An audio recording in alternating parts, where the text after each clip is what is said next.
আজ কুমিল্লায় এসেছেন সেনাবাহিনী প্রধান জেনারেল ওয়াকারুজ্জামান।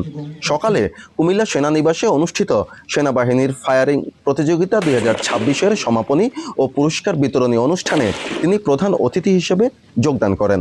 এ সময় তিনি বলেন, একজন সেনা সদস্যের পেশাগত উৎকর্ষতা অর্জনে ফায়ারিংয়ের দক্ষতা অত্যন্ত জরুরি।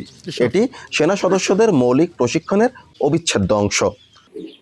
ওই জন্য ফায়ারিং অত্যন্ত গুরুত্বপূর্ণ। আমরা এতদিন ফায়ারিং সেভাবে করতে পারিনি, এখন ফায়ারিং কম্পিটিশন হলো। আমি যে রেজাল্ট আমি দেখলাম, ফায়ারারদের যে দক্ষতা দেখলাম, আমি অত্যন্ত আশান্বিত যে এতদিন ফিল্ডে থাকার পরেও আমাদের ফায়ারিং সক্ষমতা কমেনি। এটা একটা ভালো লক্ষণ। আমাদের আস্তে আস্তে এরকম আরও ট্রেনিং ইভেন্টগুলো আস্তে আস্তে শুরু করতে হবে এবং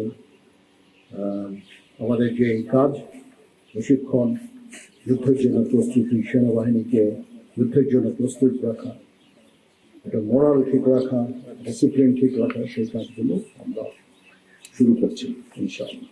প্রতি বছর সেনাবাহিনীর এই ফায়ারিং প্রতিযোগিতা সেনা সদস্যদের কাঙ্ক্ষিত মানোন্নয়নে গুরুত্বপূর্ণ ভূমিকা রাখবে বলে তিনি আশা প্রকাশ করেন। প্রতিযোগিতায় 17 পদাতিক ডিভিশন চ্যাম্পিয়ন এবং para commando brigade runner up হয়। পরে সেনাপ্রধান বিজয়ী ও রানার আপ দলের সদস্যদের মধ্যে পুরস্কার বিতরণ করেন। উল্লেখ্য, গত 16 মে 33 পদাতিক ডিভিশনের সার্বিক ব্যবস্থাপনায় এই ফায়ারিং প্রতিযোগিতা শুরু হয়। এতে বাংলাদেশ সেনাবাহিনীর বিভিন্ন ফরমেশন, লজিস্টিক্স এরিয়া, 5টি স্বতন্ত্র ব্রিগেড এবং প্যারা কমান্ডো ব্রিগেড সহ মোট 17টি দল অংশগ্রহণ করে। অনুষ্ঠানে বাংলাদেশ সেনাবাহিনীর বিভিন্ন ফরমেশনের ঊর্ধ্বতন কর্মকর্তা, সেনা সদস্য এবং গণমাধ্যম কর্মীরা উপস্থিত ছিলেন।